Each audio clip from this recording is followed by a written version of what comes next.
Hello, my friend. Stay a while and listen. What's going on, guys? It's Filthy and I'm back with another video.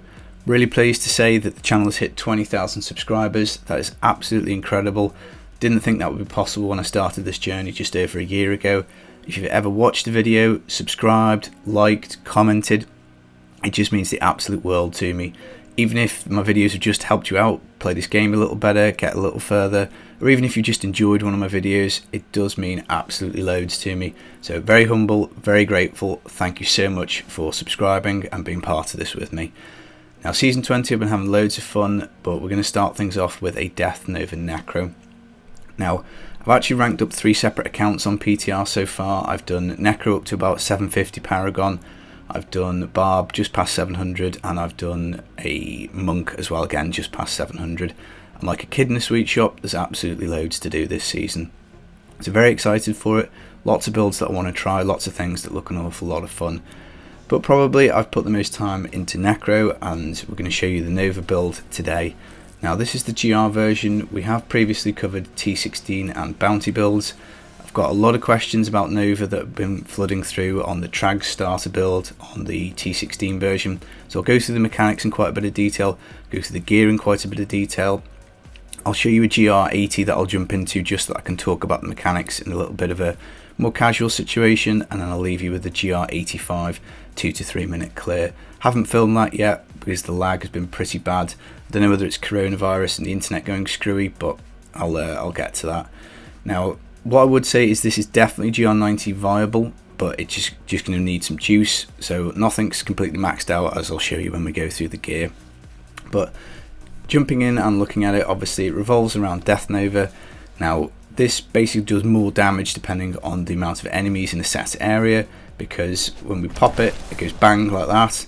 But because of the blood type blade, this gets juiced up depending on the number of enemies within 25 yards. Now, this is incredible for trash clearings. This is why this is absolutely perfect for speed rifting, because you can absolutely wipe huge areas of the screen with just one blast, provided you've got enough density. Now, the build struggles with single target. Well, at least it would do if we didn't mitigate for that. So we've got single target in the build, which is going to be the Corpse Lance skill here. Now, you'll note they're both poison, so that's 2 stacks of poison. That's going to be important because we're going to take a Nair's Black Death, so we get 100% extra poison skills. So with dislocation on the bar, that goes up to 3, so we should have 3 Nair's Black Deaths. So we pop the ability, we get a stack of Nairs. Now, if we use another ability, we get another stack. So it goes up to 2, and then if we had something to Corpse Lance, it would go up to 3. At 3 stacks, you're dealing your maximum damage.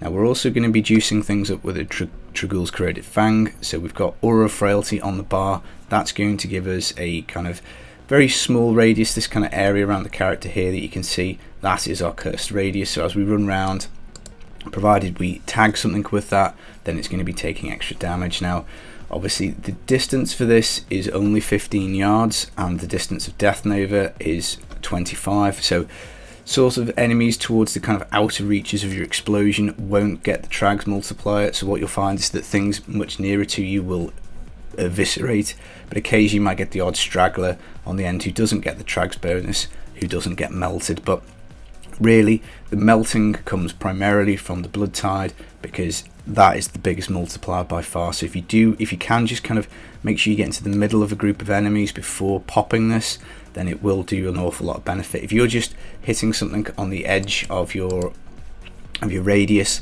then that's not good. You need to make sure you're in the thick of things when you're doing your Death Nova. That's how you're going to blow stuff up pretty quickly.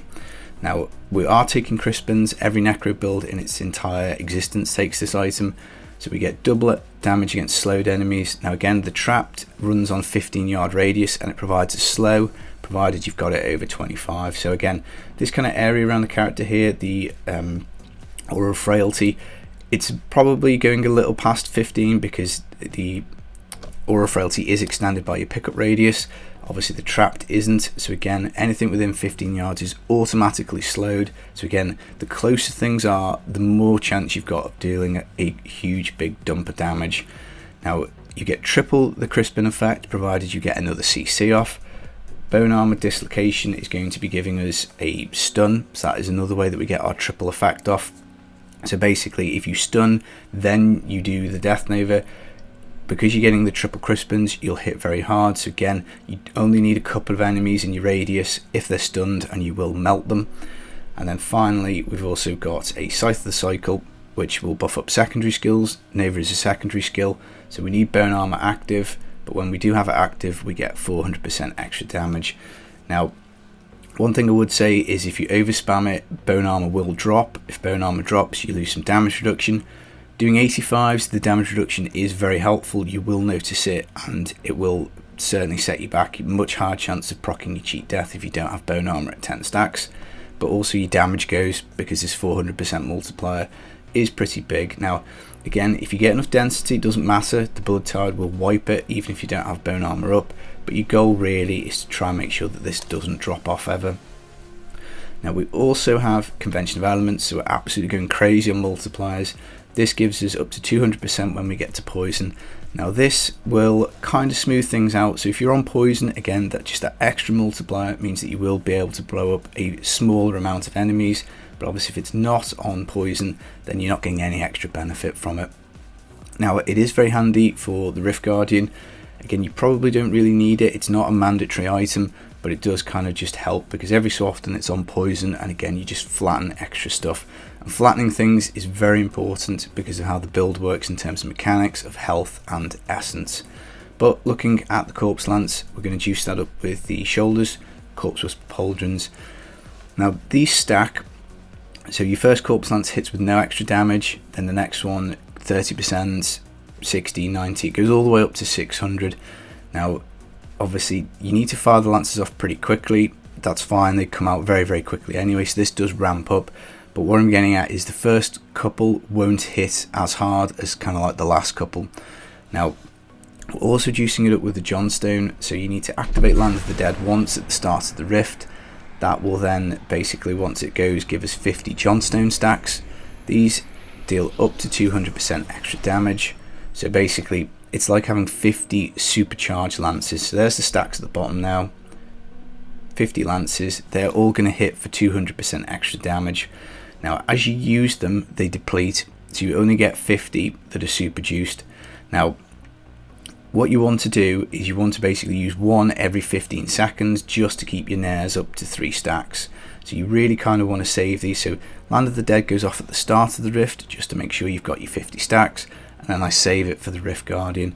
I might use it another time during the rift, but if you're doing like 2-3 minute rifts, you're only really going to use it at the start and the end.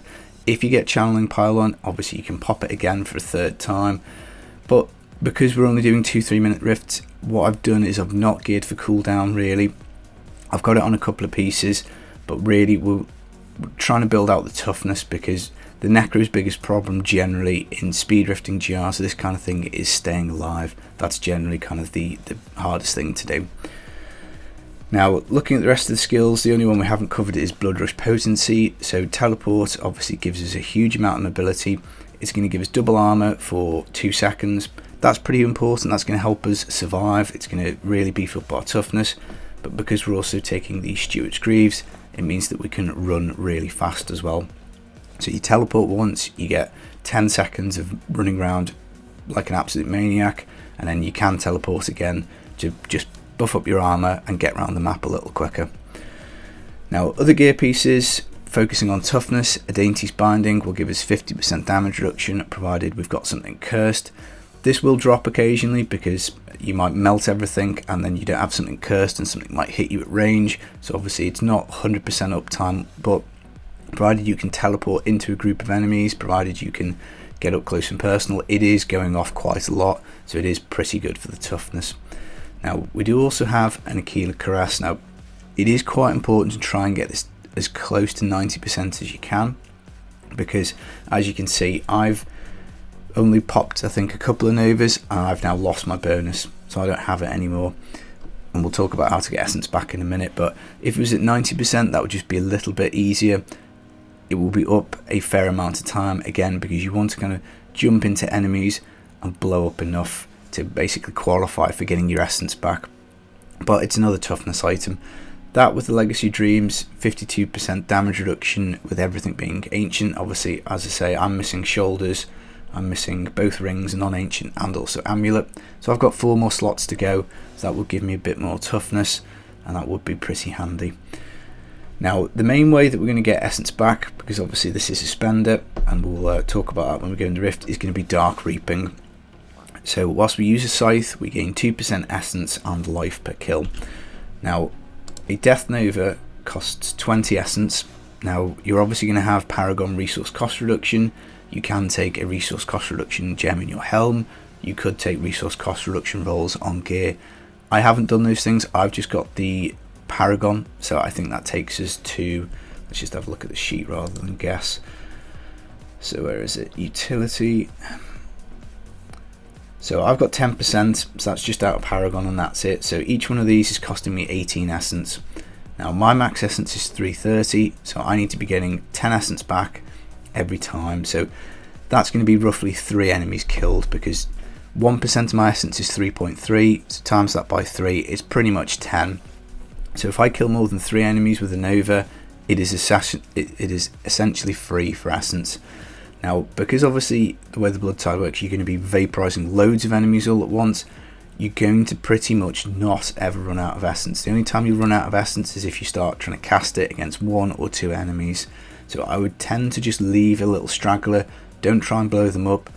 Again, with enough juice you can. If you get them stunned, if you're on poison you can, but generally the good way to play this build is to try and just blow up big areas of trash, anything more than sort of 2 or 3 enemies. And again, managing that with your stun for bone armor, managing that with your convention cycle and all those types of things. But if you just want to play it brainless, just make sure that you're attacking more than 2 to 3 enemies at once and you should be fine. So whilst we're here on this screen, we probably may as well do the rest of the passives. Overwhelming Essence, this just helps with the AQ, this helps with, so the Aquila Crass, this helps with getting essence back, because again, Dark Reaping works on a percent of max essence. Probably the least essential passive, and you certainly could swap that one out. Standalone will give us another 100% armor. We have 0 pets, so this does buff up our toughness quite a bit. And then Final Service, because every so often you get sucked into an explosion, or you get a floor with tons of spear chuckers and you just can't stun them enough and you can't kill enough of them. Oddly enough, like loads of enemies at once is less of a problem than a few kind of stragglers, so you know, density is kind of the theme here. But this is useful, you will proc it. If you drop it down, if I drop down to say 80, it probably won't go off very much, but again, you know, you're going to want to do 90s. So that's kind of how all the mechanics of the build function, and you know, how the skills kind of interact. So again, I'll do a Rift in a second and we'll talk a bit more about them. But looking at the gear pieces and stats, I've obviously augmented this one up. It's got cooldown and max essence. I might pinch this for mages, so I haven't re-rolled it yet, so I'm not sure. But cooldown wise, because we're not really gearing for it, that's nice. It means we can take like vitality on gloves, for instance, life percent on shoulders, vitality, those types of things. So my life pool is at 1.2, 1.3 million. Again, the way Dark Reaping works, because it's on percent life killed, if you can kill 10 enemies, that's 20% of your life. That's pretty easy to do. So your life will go down because you get hit, but then one Death Nova will vaporize and will pop your life back. So pretty nice. Other than that, you basically want to stack double crit everywhere and poison damage. So poison can go on braces, it could go on amulet. Obviously very tough to get a well rolled Johnstone, so I wouldn't worry too much about that. And then other than that, Death Nova damage can go on boots, Death Nova damage can go on your offhand, and you can also get it on your helm. Now, Andariel's Visage, this does roll with elemental normally, so you could take 20% poison damage. I think this one dropped with cold on it, so I re-rolled it and I've just landed on Death Nova. Poison percent damage might be better, and I would love the attack speed roll to be able to have re-rolled that off for a socket. So if this had dropped with poison on, that would have been amazing. I then could have rolled off the attack speed for a socket, and I probably would, I'd try with cooldown, see how that is, and I'd also try with an amethyst for some extra toughness, and that would be kind of how I'd go with it. Now, just thinking, is there any other things I need to do about the gear piece? Dainties, obviously, thank you RNG users, Primal Dainty is amazing. Try and get this as close to 50% as you can. Again, rings, you kind of want probably double crit. Vitality's not too bad, buffing up the toughness, but double crit would probably be a little bit better.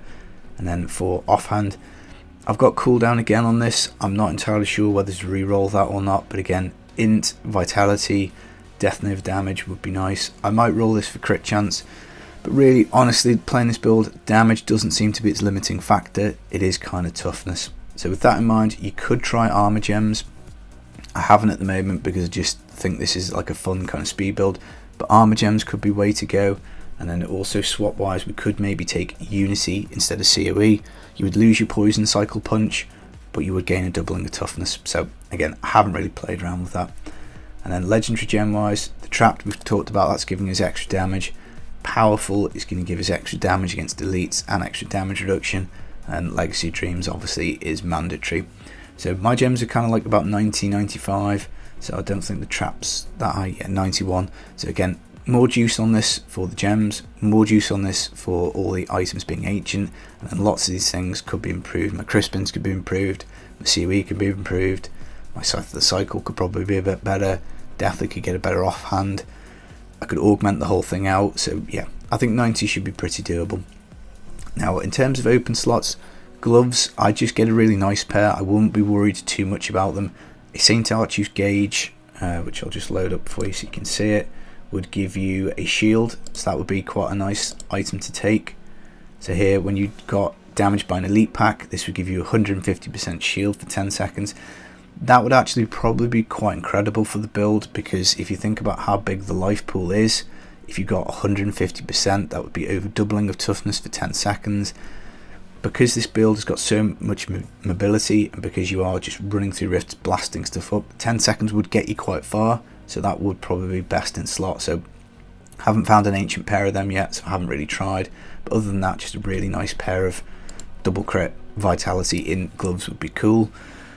Chest piece, the Aquila Crass is giving us some benefits, so I would say that is best in slot, but until you get it, you can just roll with any kind of really good ancient one. And again, pants. When I do level a Witch Doctor, I will be pinching some Swamplands. So Swampland Waders are Witch Doctor only pants. They would give us the ability to roll another 20% poison damage, so they probably would be best in slot, so I will be getting them eventually. But other than that, just pull in, you know, a nice primal pair if you find some primal trousers, or something like this with int, vit and armor on would be pretty good. And then I think we haven't talked about Nemesis braces, but probably fairly self-explanatory. Just grants extra elites off pylons, so that really helps with progression. Now again, these haven't got crit on for me, but they are ancients. Again, this is another piece that I could improve on. So I think that probably covers all the gear. I think we've done everything here. I've talked about every single piece. I think I've talked about all of the skills and all the passives. If you were going to swap this out, to be honest, there's not really a great amount of options. I would say Blood is Power is probably going to be useful. That would give you an extra 20% worth of cooldown. You will definitely activate this every Land of the Dead cycle, but because we're only really using it twice in the Rift, I don't think it gives too much benefit. We're not consuming corpses, so you can't really go for Fueled by Death. Not using a golem, so this one's no good. Maybe the poison ability, but again, because it's a nuke build, you know, really I can't kind of see too much else. Spreading Malediction would give us a bit more damage, but again, because you're vaporizing stuff so quickly, I'm not sure what kind of utility you're going to get out of it. But as I say, you can swap that out, but the other three I'd say are pretty set. One thing I was going to talk about actually was another swap. So off season I play this with the Zodiac, and where the convention goes I do gear aggressively for cooldown, and you're basically trying to get more Land of the Dead cycles, and you're going to try and get also more Corpse Lances off. Now for this season, because the build hits so hard with all the multipliers, you don't really need the Land of the Dead being up all of the time. And what I find really the limiting factor for this at the moment is toughness. So I probably would rather swap in Unity rather than Zodiac, but again, it's something that you could play around with.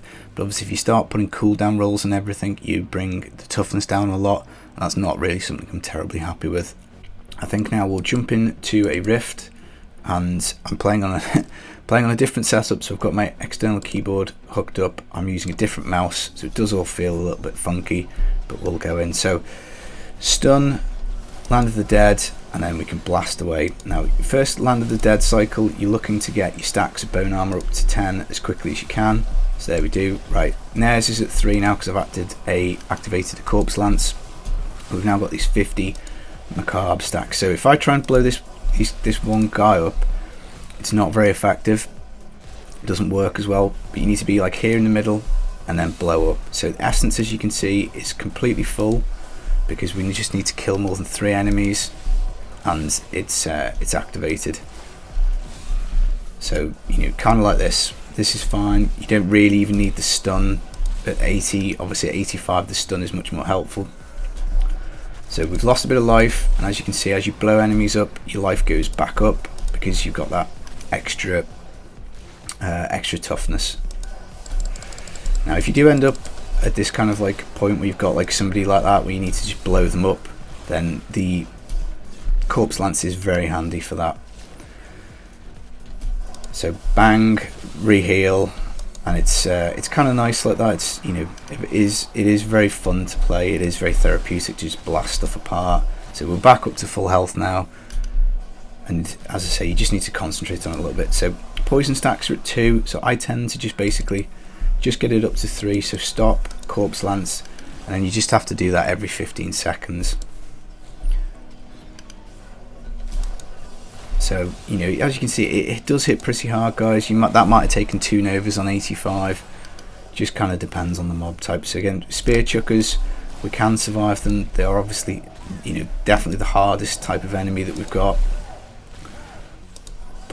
And shield, obviously, absolute godsend, because now you just pressures off and you can just walk around.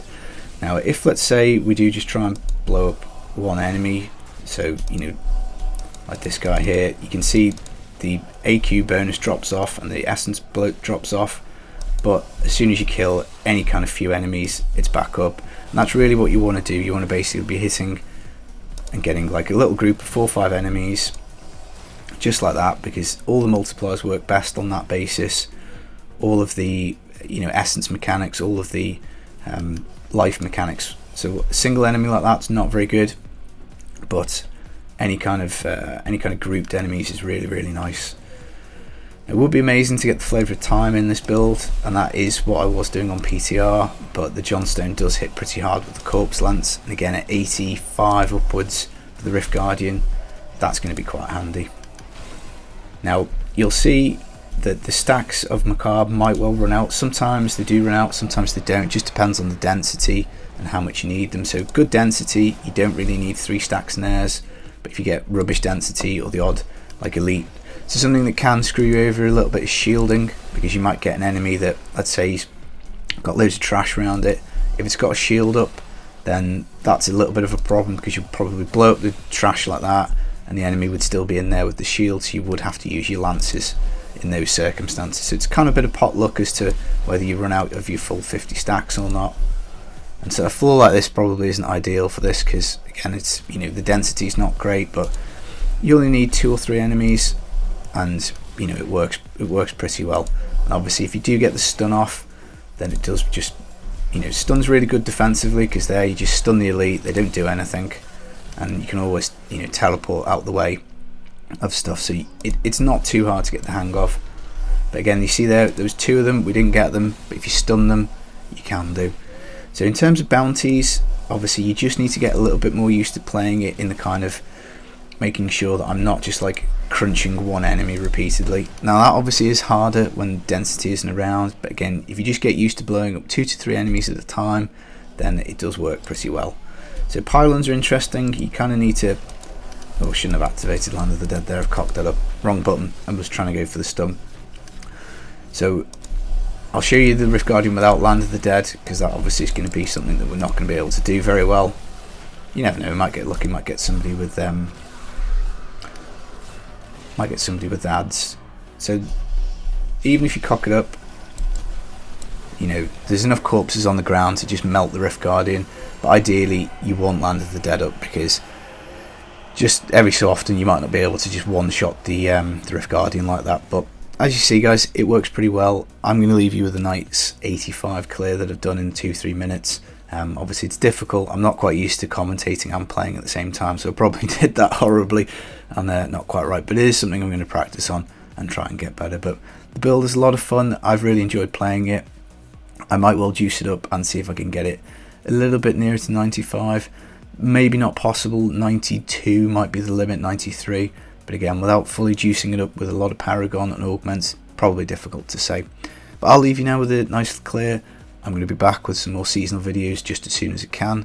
I hope you have a really good rest of your day. Take it easy. Peace.